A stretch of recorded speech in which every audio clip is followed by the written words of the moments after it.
Jai Jagannath. Sarvebhyo Namo Namaha.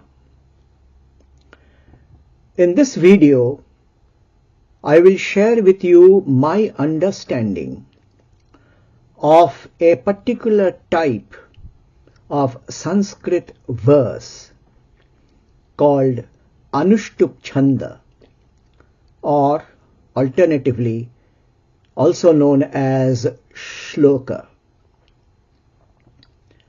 In Sanskrit poetry, there are many types of stanzas, many types of verses, and Anushtup Chhanda is one of them. I have chosen Anushtup Chhanda in this video because it is by far the most prevalent, the most common form of verse that we come across in the majority of our texts, particularly scriptural texts, such as the Bahagavadgeetaa, such as Durga Shaptasati, also called Chandi, the Ramayana, the Mahabharata, the Purana, such as Bhagavata Purana, the whole gamut of our scriptural texts, such as those I have just now stated, contain the Shloka, the Anushtup Chhanda, as the most common form of verse. Hence, Anushtup Chhanda. In this video, I will share, as I said, my understanding of this verse. This verse, Anushtup, comprises 2 lines, so it's a couplet. Each line has 2 parts. So the first line has first part and second part. The second line has 2 parts, and we will call it the third part and the fourth part. So when we say third part, we know it is the first part of the second line, and so on. The first part and the third part are identical, and the second part and the fourth part are identical. Each part, the first, the second, the third, and the fourth, contains 8 letters. Let us delve into the architecture a little more. Now, for this purpose, we need to step back a little and understand the concept of short vowels and long vowels. So, in Sanskrit, vowels a, I, u, u, r, l, lu, a, I, o. These are the vowels in Sanskrit. They are divided into 2 categories. The short vowels called Raswa, Swara, Swara means vowel, plural will be Swaraha, and the long vowels called the Guru Swaraha. So, A, of this, A is the short, the Laghu, the Raswa, and A is the long, the Dirgha, or the Guru. That's another word, Guru. So, A, that is long, short, long, I, short, long, that's Laghu Guru, Rasva Dirgha, A, I, then U is short, U is long, that is Rasva and Dirgha, also called Laghu and Guru, A, I, U, R, short, long, L, short, long, and then there are a few long ones, A, I, O. Each of these is long. Then there is the nasal sound called Anuswara. So Anuswara has different pronunciations depending upon which consonant is being used. So it can be ka, it can be cha, it can be tongue, it can be tan, it can be pum, and so on. So, depending on the consonant. This is the anuswara. If anuswara is used on a letter, or if it is associated with a letter, attached to a letter, then that letter is always dirgha, is always guru, it's always long. Then there is another articulation called visarga, which goes that sound.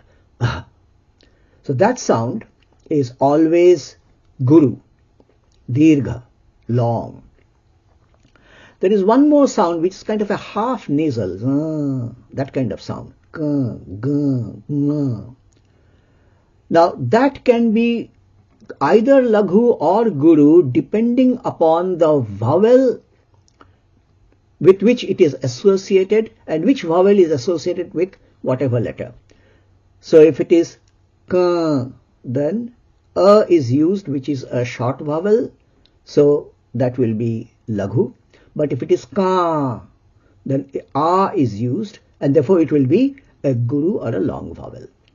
So we need to understand, we need to remember which sounds, that is to say which vowels, will make the letter raswa or laghu, or will make the letter dirgha or guru, long. There is one more rule to keep in mind, and that is, if there are combined consonants, conjoined consonants, so if two consonants are joined together, then the letter immediately preceding that conjoined consonant is always guru, is always long. For example, Brahma. Now, bra is a combination of b and r. Bra. Normally, bra by itself will be laghu because a is added to that. Bra. But in this case, the word is Brahma because ma, which by the way is also a conjoined letter, and h. So because a is used, Brahma, Brahma, that becomes a guru letter. But because bra, although by itself a short letter, a laghu, because it immediately precedes a conjoint letter, ma, Brahma, bra in this case becomes guru, becomes a long vowel, a long letter. Take another example, Vishnu. Now because vi is, which is normally laghu, because it is raswa e, short e, but because it immediately precedes shnu. Now shnu, because there is a small u, shnu by itself is laghu, but just before shnu is vi, so Vishnu, then vi becomes dirgha because it precedes, it immediately precedes a conjoint consonant, shnu, those two. So Vishnu is guru and then laghu, but Brahma is guru, guru. If we say Maheshwaraha, Maheshwaraha, the end, Raha, because there is Visarga, that is Guru. So the last letter of the word Maheshwaraha is Guru. The Ma is Laghu, the beginning. Ma, then He, Maheshwaraha, He, the second letter, is obviously Guru because it is Ekar. It is also Guru because it is the immediately preceding letter of Shwa, the third one, the third letter in this word, Maheshwaraha.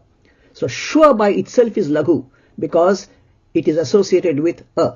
The vowel A is added to this conjoint Sh and Va. So Maheshwara is Laghu Guru, Laghu Guru, Raha, Maheshwaraha, Visarga. So we need to know these, and then there are one or two other minor rules, but rules nevertheless. Sometimes a guru becomes a laghu and a laghu becomes a guru depending upon the context, the pronunciation and so on. We are not going into that. Let's stick to the basics. So these are the basics. Now come back to the Anushtup Chhanda. First and third parts are identical. Second and fourth parts are identical. Now the architecture is like this. The fifth letter in each part is always laghu, short. The sixth letter in each part, each of the four parts, is always guru. I repeat. In the first, second, third and fourth parts, the fifth letter is always short, laghu. The sixth letter is always long, guru. In the first and third parts, the seventh letter is always guru, long. But in the second and fourth parts, the seventh letter is always laghu, short. So I repeat this. In the first, second, third and fourth, in each part, fifth letter is laghu, short, sixth letter is guru, long. In the first and third parts, the seventh letter is always long, guru. In the second and fourth parts, the seventh letter is always short, laghu. As for the other letters, they can be what they like, guru, laghu, whatever. As an example, let us take the first shloka, the first verse of the Bahagavadgeetaa. Bahagavadgeetaa is a very, very popular and common text, so let's take that. And the chapter 1, shloka 1, it starts by saying Dhritarashtra Uvacha, which basically means Uvacha means said, and Dhritarashtra is the name of the person who said. So Dhritarashtra is the subject. More about it in a minute. Let's come to the architecture of the shloka itself. So what did he say and what he said is the shloka. And it goes like this. Dharma kshetre kurukshetre samaveta yuyutsavaha mamakaha pandavaschaiva kimakurvata sanjaya. So four parts. The first part, Dharma kshetre kurukshetre, 8 letters. Dharma kshetre kurukshetre, 4 plus 4, 8. Dharma kshetre kurukshetre, first part. Second part, samaveta yuyutsavaha, samaveta yuyutsavaha, samaveta yuyutsavaha, 8 letters. Third part, that means the second line, first part of second line. Mamakaha pandavaschaiva. So mamakaha, 3 letters. Mamakaha. Then 5 letters. Pandavaschaiva.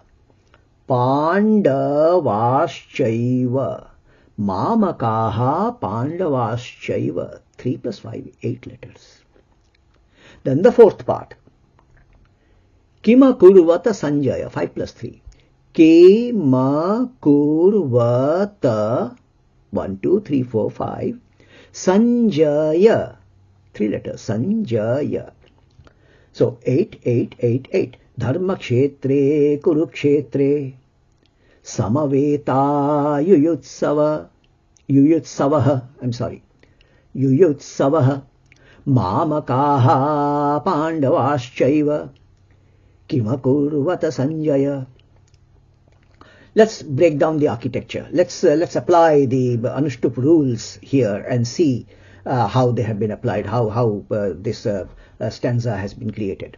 So dharma, kshetre, first four, they can be what they like. So in this particular case, dharma, dha is guru because it immediately precedes rma, ma with a ref. That means the half ra and ma. So there's a conjoint letter, so dha becomes, normally it would have been laghu, but here it will be guru because it immediately precedes a conjoint letter. Dharma, kshetre, a. So because the vowel a is used in each, it will be guru, guru. So this is guru, guru, guru, guru. All four of them are guru. That's fine. It doesn't matter. It can be laghu, guru, whatever. But the fifth one, dharma kshetre, kurukshetre. So kurukshetre. So ku, that's laghu, ku, small u. Kuru, normally ru would have been laghu, but here it immediately precedes kshe. Kshe is ka and sha together, conjoint. Ka plus sha is ksha and ekar. So in any case, it is a conjoint letter. So kuru kshetre, the ru, the second of that group of four, that's the sixth letter of this group of 8, will be guru because it immediately precedes a conjoint consonant. So dharma kshetre kuru, laghu guru, kuru kshetre, 7, 8, kshetre is guru, guru, a. So on the first part, the seventh must be guru. So it's the first part follows Anushtup rules. Tick.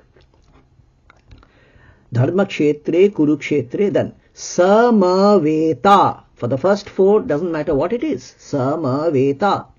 In this case, it just happens to be laghu, laghu, guru, guru. Samaveta. Next one. Yu, yutsava.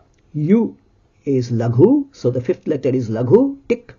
Yu, yutsava. The second yu would normally have been laghu, but it is not here because it immediately precedes the joint consonant, that which is number 7 in this case, the letter number 7. So dharma kshetre, kurukshetre, samaveta yutsava, yutsa, utsa. So half and then sa. So this is a conjoint letter, therefore the u just preceding that is guru. Sixth is guru. Tick. Utsa. So a is added to this, and therefore this is laghu. This is not guru. This is laghu. Yutsavaha.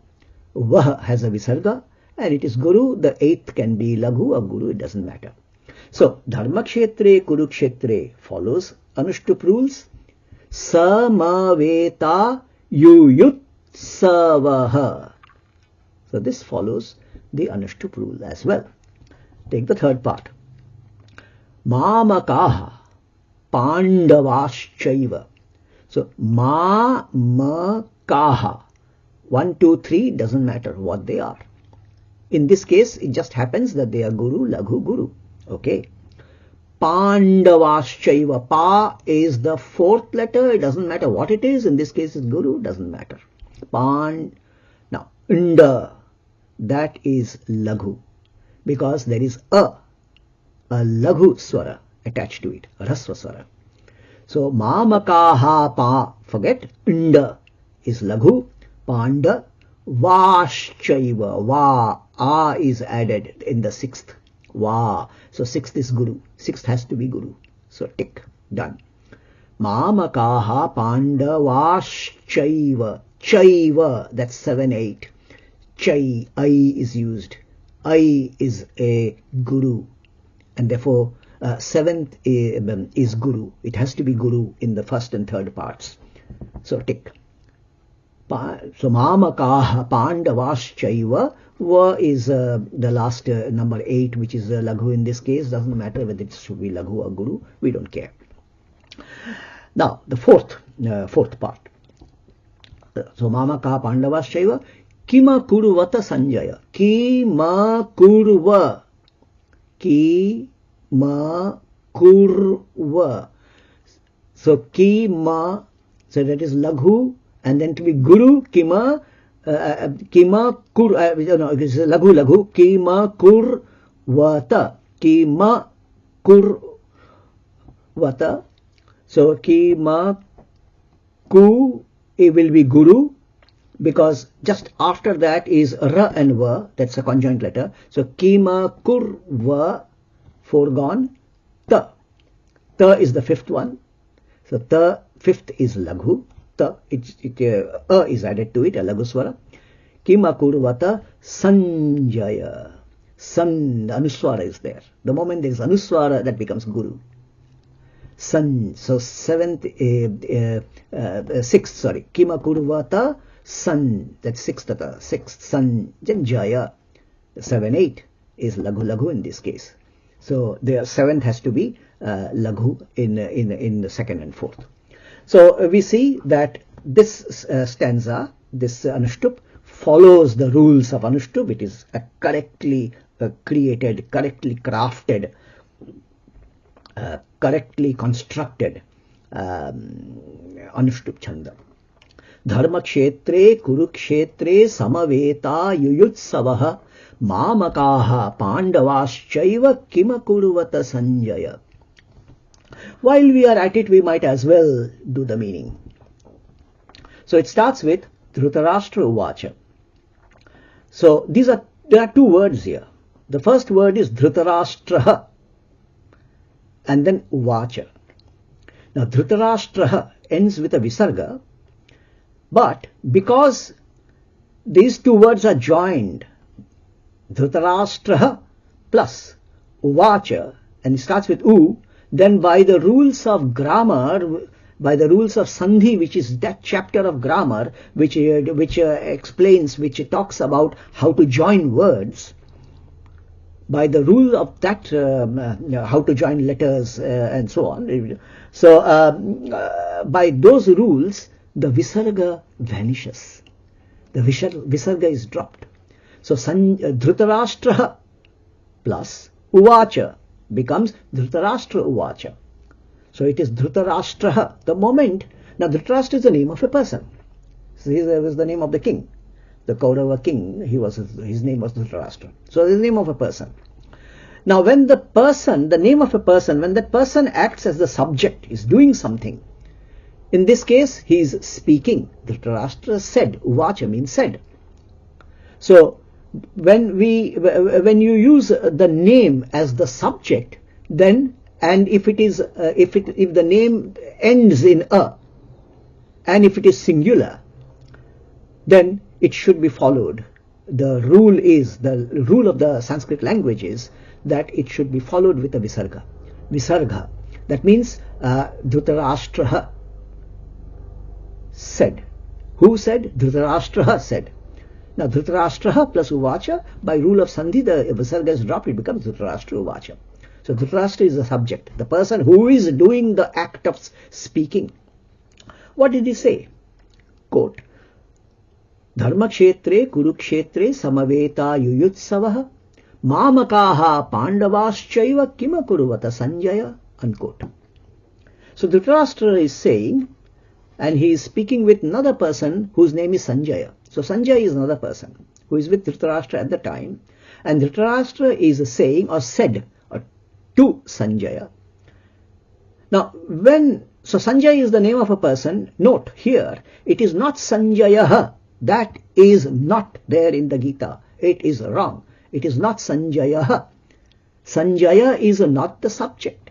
Sanjaya is not the person who is speaking. Had Sanjaya been speaking, it would have been Sanjaya Uvacha. No, it is Kima Kurvata Sanjaya. When the visarga goes away in a name, then the name becomes just a way of addressing the person. So when you say, hi Sanjaya, when you say, hello Sanjaya, when you say, oh Sanjaya, when you say, look here Sanjaya. So when you are addressing Sanjaya and you call him by name, Then you say Sanjaya without the Visarga. If you add the Visarga, that becomes the subject. Subject is called Prathama Vibhakti. Vibhakti means a declination. Nouns are declined in particular ways to convey particular meanings. So in there are 8 ways of declining it. The declinations, there are 8 declinations. They are called Vibhakti. Prathama Vibhakti is the first Vibhakti, and that denotes subject. So Dhritarashtra is Prathama Vibhakti, that denotes a subject. Dhritarashtra speaks, has spoken, said. But Sanjay is the 8th one, 8th Vibhakti, Ashtami Vibhakti, which means you are calling Sanjay by name. It's just a name by which he is being called at that moment. So, oh Sanjaya, hi Sanjaya, hello Sanjaya, look here Sanjaya, listen to me Sanjaya. So, Dhritarashtra said, hello Sanjaya, hi Sanjaya. So that's Sanjaya, 8th Vibhakti. And what? Said what? Dharmakshetre, Kurukshetre. When a noun or an adjective ends with a, then that becomes the 7th declination, Saptami Vibhakti in Ekavachan. Ekavachan means singular. If it is singular, if that noun or the adjective is singular and it ends in a, then in Sanskrit language rules, it denotes in or on, the preposition in or the preposition on. So something is in my hand is hasta, so it will become haste. So in my hand. Mastake is head, so it will become on my head, mastake. So dharmakshetre, so in or on, dharmakshetra, whatever that is. Now what is it? Kshetra is a noun which means field, a ground, kshetra. And dharmakshetra, dharma is the righteous field, the holy field. And because it ends in a, it becomes dharmakshetre, which means in or on that field, the holy field, the righteous field. Dharmakshetre, Kurukshetre. Kurukshetra is the name of that righteous field. Which field? The field called Kurukshetra.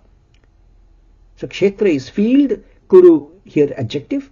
So that field which is called Kurukshetra, which is also a Dharmakshetra. Dharma is another adjective here. So the righteous field called Kurukshetra, in that field or on that field. That's why A. Dharmakshetre, Kurukshetre, in that field, on that field. Dharmakshetre, Kurukshetre, Samaveta. Samaveta means assembled. Assembled. People who have assembled there, who have all come together there. So, assembled, Yuyutsavaha, with a view to, with the intention of fighting, with a view to fight, with a view to battle, with a view to make war. So, with that intention, the assembled people. So, which people? Mamakaha. Mamakaha means my followers. Mamakaha, my followers. My sons and their armies and their followers. So, all my followers are my sons and their followers. My people. Mamakaha in short, my people. Mamakaha, Pandavaschaiva. There are 3 words here. Pandavaha, Cha, Iva. Cha means and. So my people, Mamakaha, Cha, and Pandavaha, the people of Pandu. So Pandu, another person, his brother actually, Dhritarashtra's brother. So there were 3 brothers and one of them was Pandu. So Pandu's people, his sons and his followers, Pandavaha. So Mamakaha Pandavaschaiva. My people cha and Pandu's people. Iva. Iva has got a few meanings, different meanings. Iva means like, when you compare. This, like this, such as this. That's not the meaning with which it is used here. Here, Iva is indeed. Indeed. So, indeed, my people and cha, Pandu's people, with the intention of fighting, Yuyutsavaha, Samaveta, assembled. They assembled my people and Pandu's people with the intention of fighting. Indeed, Kim Akuruvata, there are two words here. Kim Akuruvata. Kuru refers to doing. And Akuruvata is past tense. Akurvata means did do. And Kim means what? What did they do? What did do? Indeed. Hi Sanjaya. What did indeed my people and Pandu's people do? Assembled in Dharmakshetra, Kurukshetra, in the righteous field called Kurukshetra, with the intention of making war. That's the meaning. Now, I have come across several people, who make a big philosophic thing out of this, a thing. They say, look, Dhritarashtra, he was a blind man, and that's symbolic, we are all blind. If you are not enlightened, then you are blind, philosophic meaning and so on. So they go there. And they say, look, Dhritarashtra first said, my people. Then he said, Pandu's people. It shows how selfish Dhritarashtra was. He always thought of me, mine, shouldn't be like that. So there is a message here in the Gita which shows Dhritarashtra as a person who is, obsessed with me and mine. He talks of me first, my people. He puts Mamakaha first. I am not sure. I don't buy that. Yeah, personally, I don't buy that. What the poet is doing is merely following the rules of Anushtup Chhanda. If you don't say Mamakaha Pandavaschaiva, you are going to break the rules of Anushtup Chhanda. It is when you say, can you say Pandavaschaiva Mamakaha? So check it out. Pandavaschaiva. Pandavaschaiva. So verb becomes fifth letter, which is fine. Laghu, that's fine. So Pandavaschaiva, Ma, that's Guru, that's fine. Ma, Makaha, Ma, seventh becomes Laghu. It cannot be the third part. It will be okay for the fourth part, but not for the third part. You're doing the third part here. How else are you going to phrase this expression?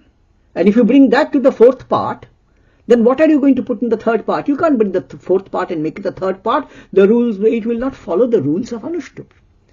The poet was simply applying the rules of Anushtup Chhanda.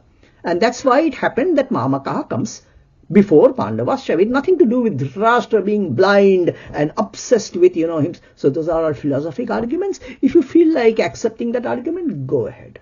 I have, why should we pick a quarrel on something that, it's a matter of, no one knows why the poet wrote it.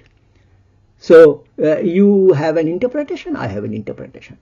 But what we don't have an interpretation about is the rules of Anushtup Chhanda and their application. And they apply to the stanza as the stanza has been handed down to us. Dharmakshetre Kurukshetre Samaveta Yuyutsavaha Mamakaha Pandavaschaiva Kimakurvata Sanjaya. Namo Namaha. Namo Namaha. Jai Jagannath.